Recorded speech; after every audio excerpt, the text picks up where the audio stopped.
గ్రంథరాజ్ శ్రీమద్ భాగవతం 11వ స్కందం 15వ అధ్యాయం 16వ శ్లోకం. కృష్ణుడు ఉద్ధవుడికి యోగ సిద్ధులను వర్ణించుట. నారాయణ తుర్యాఖ్య భగవత్ శబ్దశబ్దితే మనోమయాదద్ యోగి మద్ధర్మ వసితామియాత్. అనువాదము తాత్పర్యం. శ్రీల ప్రభుపాదికి.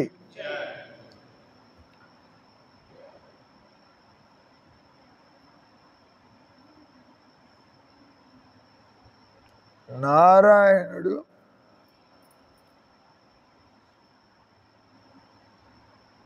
మూడు గుణములకు అతీతముగా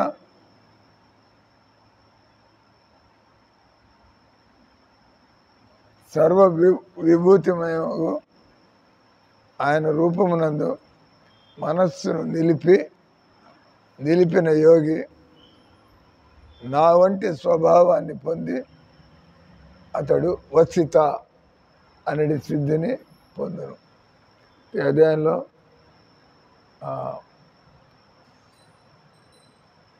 8 రకాల అష్టాదశ సిద్ధులు అంటారు.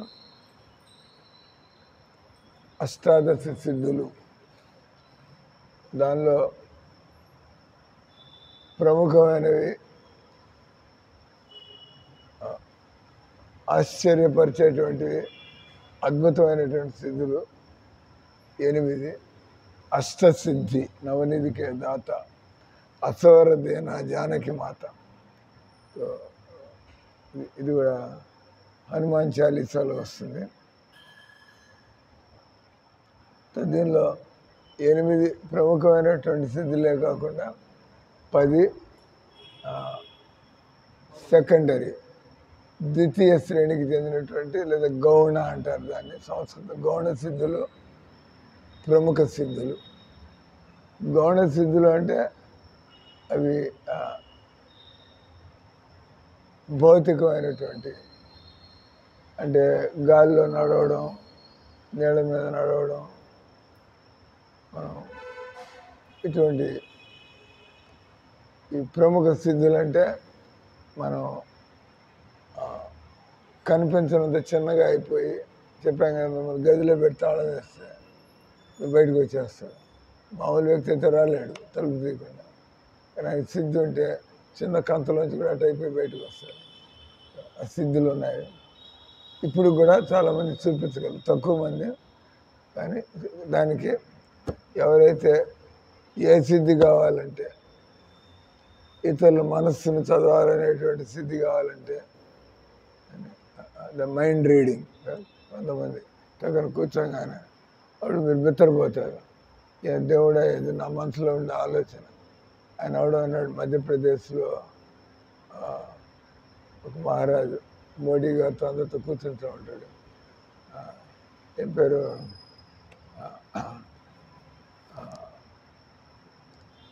ఆయన వాళ్ళ సంస్థానం పేరు, ఆయన హనుమంతుడి భక్తుడు. ఆయన ముందు కూర్చుంటే జనాలు పర్చీలు ఇస్తారు. పర్చీలు అంటే చీట్లు ఇస్తే ఆయన ఆ చీటి చదవకుండానే అదేయంగానే ఆయనే చెప్తాడు, ఈ చీటీలో ఇది ఉంది అదంటే చెబుతాడు. మడత పెట్టడాన్ని ఆ కాగితాన్ని 8 మడతలుగా పెట్టి ఉంటుంది. ఇట్లా మడుస్తాడు, ఇట్లా మడుస్తాడు, ఇట్లా మడుస్తాడు, ఆ చేతికి ఇస్తాడు.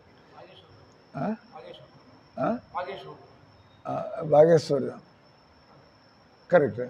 పేరేంది? ఆ స్థలం పేరు మధ్యప్రదేశ్లో బాగేశ్వర్ ధామ్ మహారాజ్ పేరు కూడా బాగా పాపులర్, మంచి యంగ్ మ్యాన్. ఆయన ఈ ముస్లింలు హిందుత్వాన్ని ఎలా కాపాడాలా, అవసరమైతే ఎలా యుద్ధం చేయాలా, వీళ్ళు మారే రకాలు కాదు, ఓపెన్గానే. వీరంతా మనం చెవులో పూలు పెట్టుకుని చేతులు గాజులు వేసి కూర్చుంటే ఈ దేశాన్ని ఎవడు కూడా కాపాడలేడు. జనాలు ఇప్పుడు దాకా హిందువులు త్యాగాలు చేశారు కాబట్టి ఇంకా హిందువులు బతికున్నారు. హిందువులు త్యాగాలు చేయడం వదిలిపెట్టారంటే ఈ దేశం ముస్లిం దేశం అయిపోతుంది. అంటే ముందు హిందువులాగా బతకాలనుకుంటున్నారా లేదా? అదే మీకు గొడ్డు మాంసం తిన్నా మీరు కూడా హిందూ అయింది మాంసం తింటే నాకేం తేడా తింటా అంటే మీకేం లెక్క? హిందూ అయితే ముస్లిం అయితే సరే సరే వాడెవడ బలవంతం చేస్తున్నాడు జాలి టోపీ పెట్టుకుని మీరు తినడం ప్రాణం వాడి దారి వాడికి మీరు బతుకుతుంది మారిపోతే కొంతమంది అను నేనెందుకు ఈ చండాలమైన ముస్లిం ధర్మాన్ని నేను ఎందుకు తీసుకోవాలి అంటే తలకాయ తెలివితేటలు పనిచేస్తున్నాడు ఎందుకు తీసుకుంటాడు? మీరు ఒకవేళ మాంసాహారం తింటున్నా నేను ముస్లిం ధర్మాన్ని ఎందుకు తీసుకోవాలి? అదొకటి. నేను మాంసాహారం తినను కాబట్టి నేను ముస్లింని అయ్యే ప్రశ్నే లేదు. లేదా వాడికి దేవుడు అంటే ఏందో తెలియదు, వాడు బలవంతం చేస్తున్నాడు, నేను బలవంతానికి నేనేమన్నా చేతగాని వాడిన లొంగడానికి నా బొందిలో ప్రాణమంత వరకు పోరాడతాను, గెలిస్తే నా హిందుత్వంతో నేను బతుకుతాను, స్వస్థ పోతే పోయాం. ఎంత కూడా ఎదిగినటువంటి మనస్సు ఉన్నవాళ్ళు నిర్దిష్టమైనటువంటి ఆలోచనతో బతుకుతారు. వాడెవడు అంటే ఏ చెట్టుగా గాలి అటు కాకుండా ఎవరి జీవితంలో ఏంది ఎలా బతికితే మంచిది అట కాదు. బలవంతంగా ఇటగా బతకాలంటే ప్రాణాలే తెగిస్తారు. మనం చరిత్రలో చూస్తాం ఎంతమంది ఆడవాళ్ళు మగవాళ్ళు వాళ్ళు నిలబడినటువంటి ఆశయాల కోసం వాళ్ళు ప్రాణాలు ఇచ్చారు, లేదా వాళ్ళు గెలిచి వాళ్ళ యొక్క ఆశయాలను నిలబెట్టుకున్నారు. అటువంటి వాళ్ళే చరిత్ర పుటల్లోకి చరిత్ర పేజీలోకి ఎక్కుతారు కదా. ఈ మామూలు ఏదో వాడికి భయపడిపోయి వీడికి భయపడిపోయి బస్సు తినడానికి ఉండడానికి ఉంటే మిగతాదంతా ఏమైతే నాకేమనుకుంటా మనం ఈ చరిత్రలో మనం ఎక్కడ మన పేరు అనేది ఉండదు. మీరు ఏం చేశారని మామూలుగా అందరిలో తిని పండుకోవడం కాబట్టి మనుషులు జీవితంలో అందుకే మనం గొప్ప వాళ్ళతో ఉంటే కానీ మనకు కూడా నేను కూడా ఏదో ఒకటి చేయాలి. ఇప్పుడు మేము ప్రభుపాదుల వారు వెనకాల చేరాం కాబట్టి మాకు మా మనసులో కొన్ని ఆలోచనలు కూర్చున్నాయి. కాబట్టి మనం పోరాటం చేసి ఏదో ఒకటి మనం చనిపోయే లోపల మనుషులు బాగుపడడానికి సుఖపడడానికి మనం మన వంతు కృషి చేసి పోవాలి. మనుషులు ఎంతమంది మారుతారో దేవుడికి తెలియాలి, వాళ్ళకి తెలియాలి. మనం మాత్రం సహాయం చేయడానికి రెడీగా ఉన్నాం. అందరూ కూడా మేము చేసేది ఆధ్యాత్మికత. సమాజానికి జనాలకి తిండి పెట్టచ్చు, జనాలకు గుడ్డలు ఇవ్వచ్చు. నేను ఎవరైనా గుడ్డలు పెట్టారు అనగల తాడిపోతే ఎవరు గుడ్డలు పెట్టారు నాకు. కొంతమంది గుడ్డలు ఇస్తూ ఉంటారు, కొంతమంది తిండి పెడుతూ ఉంటారు, కొంతమంది మందులు రోగులకి మందులు పెంచి పెడుతూ ఉంటారు, కొంతమంది ముసలాళ్ళకి సేవ చేస్తూ ఉంటారు, కొంతమంది చెట్లు నాటి ఇవన్నీ కూడా మంచి పనులే. కానీ వీటన్నిటిలో అసలైనటువంటిది మనం పుట్టి నానాయాతనలు పడుతున్నాం. మనం డబ్బులున్నా కూడా మనం సమస్యల నుంచి బయటికి రాలేకపోతున్నాం. అంటే డబ్బులు ఉన్నంత మాత్రం ముసలితనం రాదా ఏంది, డబ్బులు ఉన్నంత మాత్రం రోగాలు రావా ఏంది, డబ్బులు ఉన్నంత మాత్రాన యాక్సిడెంట్లు కావా ఏంది, డబ్బులు ఉన్నంత మాత్రాన అన్ని రోగాలకి మందులు ఉంటాయా ఏంది? కొన్ని రోగాలకి మందులు ఉండవు. ఎంత డబ్బులు ఖర్చు పెడతా అన్నా కూడా నేనేం చేయలేను సార్, ఇది మీకు పట్టినటువంటి రోగం అనుభవించాల్సింది. వాళ్ళు ఏం చేయాలి, అనుభవిస్తున్నారు. తర్వాత కొన్ని రోగాలు ఎంత టైం పడుతుందో అంత టైం పడుతుంది మీరు నయం అవ్వడానికి. నాకు వెంటనే నయం కావాలి, అది ఎప్పుడు నయం ఉందో అప్పుడు దాకా వెయిట్ చేయాల్సింది. ఈ రకంగా మనం ఎప్పుడు ఏదో ఒక ఇబ్బందులకి లోనవుతూనే ఉంటాం జీవితంలో. మనకి ఎన్నో ఛాలెంజెస్ ఉంటాయి, మనం చేయగలిగేది కొంత, కానీ మన మీద పడ్డ బాధ్యతలు అంతా, మనం చేయగలిగేది ఎంత, కానీ మన నుంచి ఆశించేటువంటిది. అంటే నాకుండే తెలివితేటలు ఎంత, నేను ఐఏఎస్ ఆఫీసర్ని కావాలంటే ఎక్కడవుతాను నేను, నవలగాటలు అని గుర్తుపెట్టుకోవడం, టైం కానీ టకా జవాబులు ఇవ్వడం, failed unfailed get out of here. మనకి రాసి పెట్టలేదు. అందరి తలకాయలు అందరికి ఒక రకంగానే ఉంటాయి. ఆయన ప్రభుపాద అన్నాడు, అందరి తలకాయలు బరువు ఆడవాళ్ళ బ్రెయిన్కి మగవాళ్ళ బ్రెయిన్కి 50 గ్రాములు తేడా అంట. ఆడవాళ్ళ బ్రెయిన్ ఒక 50 గ్రాములు తక్కువ బరువు ఉంటుందంట. మగవాళ్ళ బ్రెయిన్ 700 గ్రాములు 750 అంటే ఆడవాళ్ళ బ్రెయిన్ 650 600 గ్రాములు బరువు. అదే నువ్వు చెప్పేది అంత తేడా. సో కానీ దానికి తెలివితేటలకి సంబంధం లేదు, అది బరువు మాత్రమే. బ్రెయిన్ బరువు తెలివితేటలకి సంబంధం లేదు. సో కాబట్టి ఇక్కడ పాయింట్ వచ్చి ఎవరు కూడా ఈ భూమి మీద చింతలు లేకుండా, చికాకులు లేకుండా, తలనొప్పులు లేకుండా, భయాలు లేకుండా ఎవరు కూడా బతికే అవకాశం లేదు. కాబట్టి బుద్ధిమంతుడైనటువంటి వాడు బతుకుతో మళ్ళీ ఇక్కడికి రాకుండా బయటపడడానికి ఏం చేయాల్సి ఉంటుంది? మేము బతుకుతున్నాం, మీరు బతుకుతున్నారు, కానీ మేము బయటపడడానికి ప్రయత్నం చేస్తూ బతుకుతున్నాం, మీరు కేవలం బతుకుతున్నారు. ఎందుకంటే మనకి బయటపడే పరిజ్ఞానం లేదు కాబట్టి. ఇక్కడ ఈరోజు చదువుతున్న శ్లోకంలో నా నారాయణ రూపం, ఆ నారాయణ రూపం అంటే దాన్ని వస్తున్నాడు 3 గుణాలకి అతీతమైనటువంటి రూపం. భగవంతుడు మళ్ళాగానే ఆయన 5.5-6 అడుగులు ఉంటాడు. ఆయన కూడా 2 చేతులే ఉంటాయి, మనలాగే అన్నీ అలాగే ఉంటాయి. కానీ మిగతాదంతా తేడానే. మనం తినకుండా బతకలేము, ఆయనకి తిండి కూడా ఏం లేదు. మనం టాయిలెట్కి పోకుండా ఉండలేము, ఆయనకి అట్లా అవసరం లేదు. మనం ఇంతే తినాలి అంతే తినాలి, ఎక్కువ తింటే మనకు అరగదు. ఆయనకి ఎంతమంది పెట్టినా కూడా ఇంకేమన్నా ఉందా అని అడగచ్చు. ఆయన అందరి భక్తులు అందరికి పెట్టినా కూడా ఇంకేమన్నా పెడతారా అని అడుగుతాడు ఆయన. అంటే ఒకసారి అయింది అక్కడ గోవర్ధన పర్వతం ద్వారా కృష్ణుడు అందరూ వండుకుని పోయారు. మొత్తం ఆ బ్రిడ్జ్ బాసులు అందరూ కూడా 100,000 ఐటెంలు.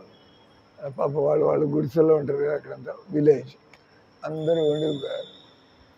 దేవుడు వాళ్ళకి ఆనందాన్ని కలిగించడానికి వాళ్ళంతా ఏం చేస్తారు, వండారు, కానీ వాళ్ళు తులసి పెట్టలేదు. వాళ్ళంతా రకరకాల ఈ ఇంట్లో ఆ పిండి వంటలు, ఆ ఇంట్లో అందరూ అని రకరకాలు పెట్టారు. దాన్ని ముఖారవింద్ అంటారు. అది పర్వతం. ఆ పర్వతాన్ని ఒక మానవ ఆకృతిగా ఊహించినట్లయితే ఆ పర్వతానికి ఒక ఫ్రంట్ ఉంది, ఆ పర్వతానికి ఒక బ్యాక్ ఉంది, ఆ పర్వతానికి సైడ్లు ఉంటాయి. ఓ మనిషిగా ఊహించి వాడు ముందు భాగాన్ని ముఖారవిందం అంటారు. దాన్ని జతిపూర అంటే అక్కడే మాధవేంద్రపురి, అక్కడే యతి అంటే సన్యాసి. యతిపుర అనే పేరు కూడా ఉంది. మాధవేంద్రపురి బృందావనంలో ఉండేప్పుడు ఆయన ఆ ప్రాంతంలో చాలా రోజులు ఉన్నాడు. అంటే ఊరి పేరు యతిపుర. తర్వాత అక్కడ భగవంతుడు ముఖంగా భావించబడుతుంది, దాన్ని ముఖారవింద్ అన్నారు. యతి అంటే సన్యాసి.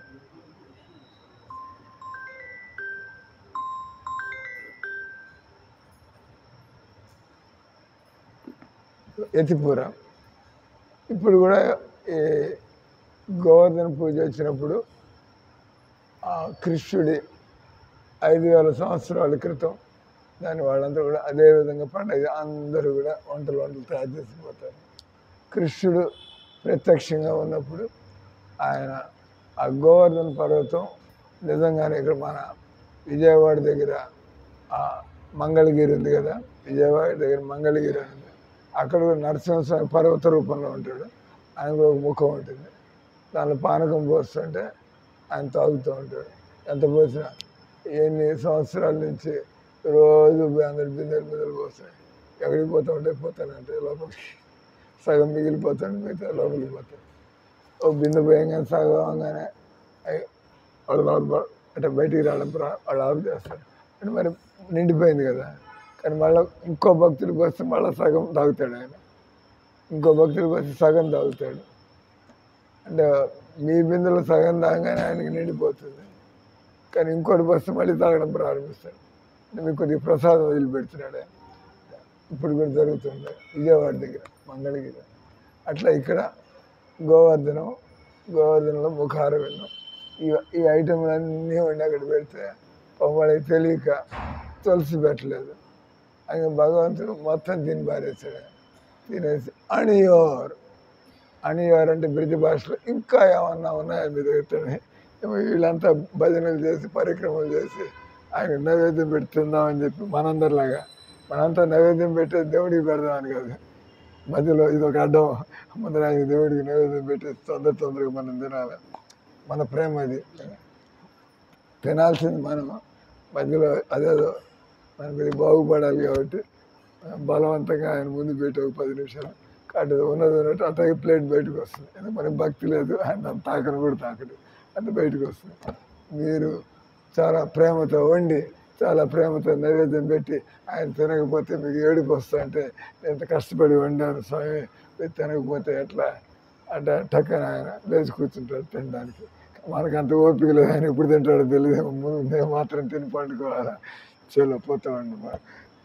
గంటలు కొట్టాడు నైవేద్యం పెట్టి 5 నిమిషాలైనా కూడా ఆయన తిన్నాడు లేదు పట్టించుకోకుండా తీసుకొచ్చేసి మనం మాత్రం తినాల్సింది. మన టైంకి 9:30 అయింది, భోజనం చేయాలి. మన భక్తి అలాంటిది. కాబట్టి అటువంటి చమత్కారాలు మనం చూడలేము మనం. కానీ బ్రిజభాషలు అంటే వాళ్ళకి కృష్ణుడు అంటే ప్రాణం. వాళ్ళకి కృష్ణుడు తింటున్నాడా లేదా, కృష్ణుడికి నచ్చిందా లేదా, ఇంకేం కావాలి ఇట్లా ఆలోచిస్తుంది. అంటే వాళ్ళు పూర్వజన్మలో మనలాంటి భక్తి అంతా ఎప్పుడే చేసేసారు. ఆ విధంగా భక్తి ఎన్నో జన్మలు చేశారు. ఇంకా వాళ్ళకి దేవుడు తప్పితే వాళ్ళకి ఏం అక్కర్లేదు. మనకు కూడా వస్తుంది. మన జీవితంలో కూడా ఈ జన్మలో తర్వాత రోజుల్లో కానీ లేదా ఇలాంటి కొన్ని జన్మల తర్వాత కానీ మనకి ఏంది ఎంత భక్తి చేస్తున్నా కూడా దేవుడు నేను వండింది ఎందుకు తింటలేదు, నాలో ఏం లోపం ఉంది, నేను దాన్ని సరి చేసుకుని అంటే మన గురించి ఆలోచించడం కొద్దిగా ఎదిగాం. ఆ లెవెల్కి వెళ్ళిపోతే ప్రభుపాద ఆ లెవెల్ మనిషి. అందుకే భగవంతుడు ఆయన కలిసి అట్ట తిరిగారు, ఆయన అన్ని పనులు చేశాడు. తేనె అంతా తినేసి అనియో ఇంకా అంటే ఆయన తేన్పులు రావటల్లా ఇంకా ఏమైనా పెడితే నేను తింటా అన్నట్టుగా. వాళ్ళంతా మధ్యాహ్నం అయిపోయింది, పూజలు చేసి పరిక్రమ చేసి 2 గంటలు అవుతుంది. వాళ్ళు ఒకళ్ళు మన ఇదేంద్ర బాబు మనకి అనేది ఇంకా ఉంది అని అడుగుతారు. ఇంకా మనకేం మిగిలిందని చెప్పి అంటే అప్పుడు ఒక మంచి భక్తుడు ఒక ఆయన వచ్చి అది మనం చేయగలిగిన ఇది చేసాం. కానీ ఆ తులసిదేవి లాంటి భక్తుడు ఎవరు ఉండరు. తులసి అంటే దేవుడికి ఎప్పుడు నైవేద్యం పెట్టినా మన త్రుట్టులు మన లోపాలు ఇవన్నీ పోవడానికి తులసాకు కూడా పెట్టి స్వామి మా పవిత్రత ఏంది, మా ప్రేమ ఏంది, మా తెలివితేటలేంది, మేము ఏది చేయగలిగినంత చేసాం, దాని మీద తులసి కూడా పెడుతున్నాం, మీరు తృప్తులకండి, మీరు దీన్ని స్వీకరించి భగవంతుడు స్వీకరిస్తాడు. తులసి పెట్టడం అంటే మనకి భక్తి లేదని ఒప్పుకుంటున్నాం, ఏదో మాకున్న ఉడతా భక్తిగా మేము చేస్తున్నాం. ఆ తులసి పెట్టాం కాబట్టి ఆమె మీరు ఎటో అంగీకరిస్తారు. అప్పుడు మేము వండింది మీరు అంగీకరించినట్లుగా అప్పుడు ఆయన తులసి పెడతాడు. తులసి పెట్టగానే భగవంతుడికి ఇంకా తేన్పులు గొంతు దాకా వచ్చినట్టుగా మళ్ళీ అక్కడ అన్నీ ప్రత్యక్షం అవుతాయి. అన్నీ తినేసరికి మళ్ళీ బయట వచ్చాయి ఆయన, మళ్ళీ అన్నీ ఎక్కడ ఉన్నావు అక్కడ. అంటే భగవంతుడు ఆ తిన్నా కూడా అంత బయట ఉంటుంది. అది భగవంతుడి యొక్క శక్తి. అంటే భగవంతుడు కోట్లు పంచి పెడతాడు. ఇంకా ఆయన మళ్ళీ ఎత్తుక్కోవాలా, ఏం చేయాలి, ఎక్కడి నుంచి తేవాలని మళ్ళీ ఆయన రెడీగానే ఉంటాడు. ఎంతమందికి ఎన్ని కోట్లు ఇచ్చినా కూడా భగవంతుడు ఎంతైనా చేయగలడు. దాన్ని ఏమంటారు, ఓం పూర్ణమద పూర్ణం పూర్ణాత్ పూర్ణముదచ్యతే పూర్ణస్య పూర్ణమాదాయ పూర్ణమేవావశిష్యతే. ఓం పూర్ణమద పూర్ణం అంటే భగవంతుడు ఆయన పూర్ణుడు. ఆయన సృష్టించిన జగత్తు కూడా పూర్ణమైంది. మనం ఇక్కడ సొంతగా చేయాల్సిందేం లేదు. ఆ సొంతగా చేసిన పనులన్నీ కూడా మనకి బాగా దెబ్బలు కొడతాయి. డ్యాములు కట్టి, ఫ్లైఓవర్లు కట్టి, మనం బుల్లెట్ ట్రైన్లు పెట్టి ఒళ్ళు హోనం చేసుకోవడం, అవన్నీ లేకుండా ప్రశాంతంగా పొలం పనులు చేసుకొని కడుపు నిండా తిని వాళ్ళు జై శ్రీరామని పాడుకుంటే జనాలు బతుకుతున్నారు. వాడికి మనకి తేడా అయింది. మనం 24 గంటలు మనకి టైం లేకుండా అలసిపోయి బతుకుతున్నాం. భక్తి లేదు, అటు సుఖం లేదు. అవతల వాడు భగవంతుడు చెప్పినట్టుగా బతుకుతున్నాడు కాబట్టి శుభ్రంగా ఏదో పప్పులు ధాన్యాలు పండించుకొని కడుపు నిండా తిని మిగతా కొద్ది సమయంలో హరే కృష్ణ అనుకుంటాడు. అంటే వాడు ఆనందంగా ఉన్నాడు, వాడి జీవితాన్ని సార్థకం చేసుకుంటున్నాడు. అంటే మనుషులు ఉగ్ర కర్మలు అంటే అన్వాంటెడ్ యాక్టివిటీస్. భగవద్గీతలో 16వ అధ్యాయంలో రాక్షసులు, ఎవరికైతే ఎందుకు బతకాలా, ఎలా మనం భగవంతుడి నుంచి పొందాలా, గొడ్డి చాకరీలు చేసుకోదు, భగవంతుడు చెప్పినట్టుగా బతికి భగవంతుడి అనుగ్రహంతో పొందాలా. ఈరోజు ఆయన వచ్చాడు, ఎవరు హర్యానా నుంచి. రేపు పొద్దున మీరు రిజిస్టర్లో చదువుతాం మనం. డాక్టర్ గౌరవ్ శర్మ 1 lakh, 3 నెలల్లో సంపాదిస్తుంది 1 lakh. మా దేవుడు కావాలంటే మాకు ఏమీ చేయకుండానే 1 lakh మా అకౌంట్లోకి. ఏమీ చేయలేదు, మేము అడగడానికి కూడా లేదు. అంతే, ఆయన వస్తున్నాడు, ఆయన భక్తులాగా తింటాడు, భజన చేసుకుంటాడు, ఆయన ఇవాళ కుదిర్చిపోతాడు. కానీ దేవుడు కావాలంటే అట్లాగే ఈరోజు పొద్దున్న మన ఎంపీ గారు వేమిరెడ్డి ప్రభాకర్ రెడ్డి గారు, ఆయన దగ్గర జనాలు మేళ అంటే సంతలాగా, ఆయన నిలబడడానికి ప్లేస్ లేదు.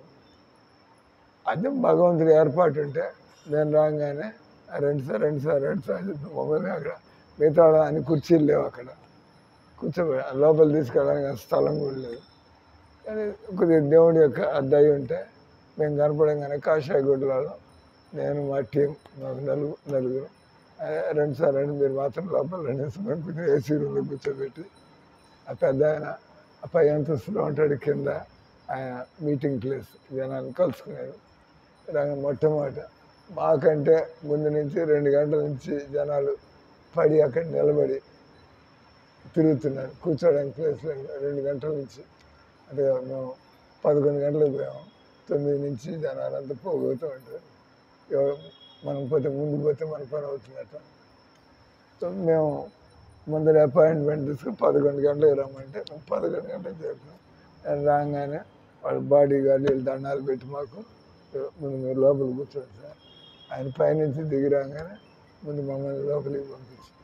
ఎందుకు పోయామయ్యా అంటే మేము ఆయన నుంచి ఒక 30 ఎకరాలు ల్యాండ్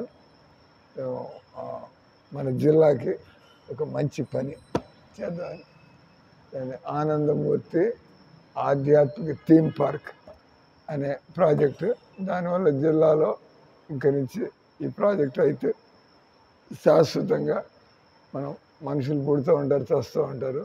ఈ భూమి మీద ఈ భూమి ఉన్నంత వరకు ఆ ప్రాజెక్ట్ నడుస్తూ ఉంటుంది. జనాల్లో కొద్దిగా భగవన్నామము, భగవంతుడి దర్శనాలు, ప్రసాదాలు, పిల్లలకి పెద్దలకి అందరికీ ఎంటర్టైన్మెంట్ థీమ్ పార్క్.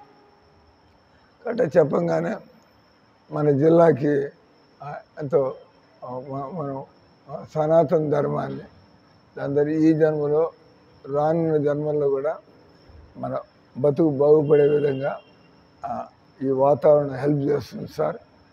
తర్వాత ఎంతోమందికి టూరిస్టులు అందరూ వస్తూ ఉంటారు. మన జిల్లాలో జిల్లా ప్రసిద్ధి పొందుతుంది. ఆ తర్వాత ఎంతోమందికి ఉద్యోగ అవకాశం, అంటే జనాలు ఎక్కువ వస్తుంటే మీరు వచ్చి సోడాలు అమ్ముకుంటాడు, వాడు వచ్చి ఏదో పళ్ళు అమ్ముకుంటాడు. ఎక్కడ జనాలు పోగైతే వ్యాపారం పెరుగుతుంది, దానివల్ల ఉద్యోగాలు వస్తాయి, ఆదాయం కలుగుతుంది, తర్వాత టూరిజం పెరుగుతుంది. మా యొక్క లాభం వచ్చి జనాల నోటి నుంచి హరే రామ హరే కృష్ణ, కృష్ణుడి దర్శనం. దానిలో కొంతమంది మీలాగా తయారవుతారు, కొంతమంది బయటకు వచ్చి భక్తుల్లాగా. అంటే దీని అంటారు ఒక వల వేయడం. వల వేస్తే కొన్ని చేపలు పడుతూ ఉంటాయి. ఆ రకంగా మా పని మేము చేసుకుంటూ పోతూ ఉంటాం.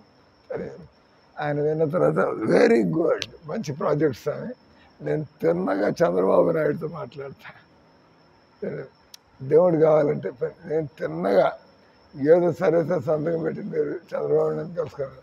నేను స్వయంగా మీ ప్రాజెక్ట్ పట్టుకుపోయి ఆయన టేబుల్ మీద పెట్టి నేను మాట్లాడతాను. అంత రికార్డ్ చేసేవారు. ఆయన 8 నిమిషాలు ఉన్నామంటే ఆయనతో పాటు. అక్కడ అంత వందల మంది ఉన్నా కూడా ఆయనతో పాటు 8-10 నిమిషాలు ప్రశాంతంగా కూర్చుని మాట్లాడి అంత.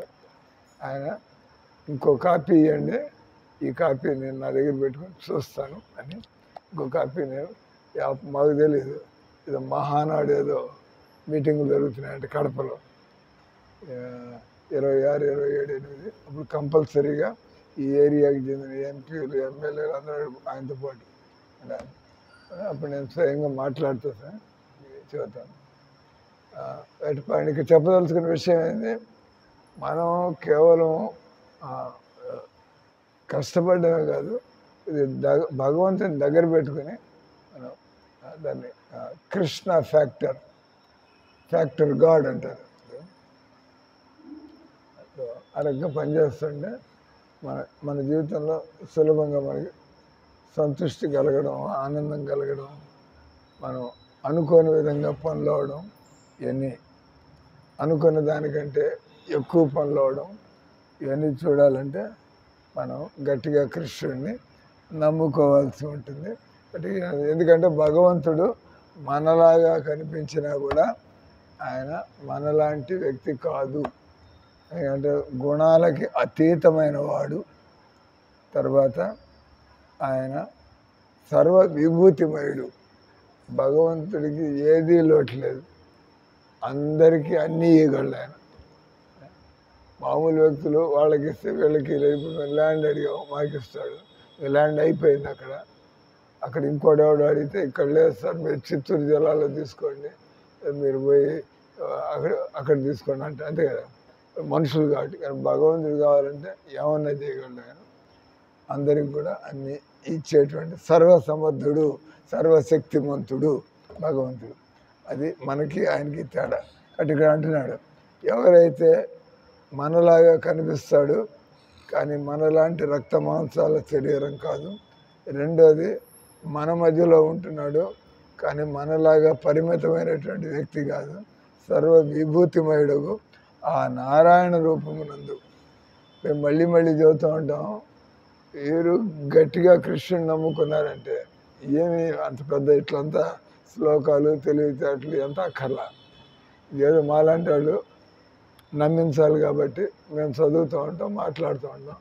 కానీ భగవంతుడు చూసేది మీకు కృష్ణుడు దేవుడని నమ్మకం ఉందా? ఉడుంపట్టులాగా పట్టుకుని మీరు ముందుకు పోగలరా?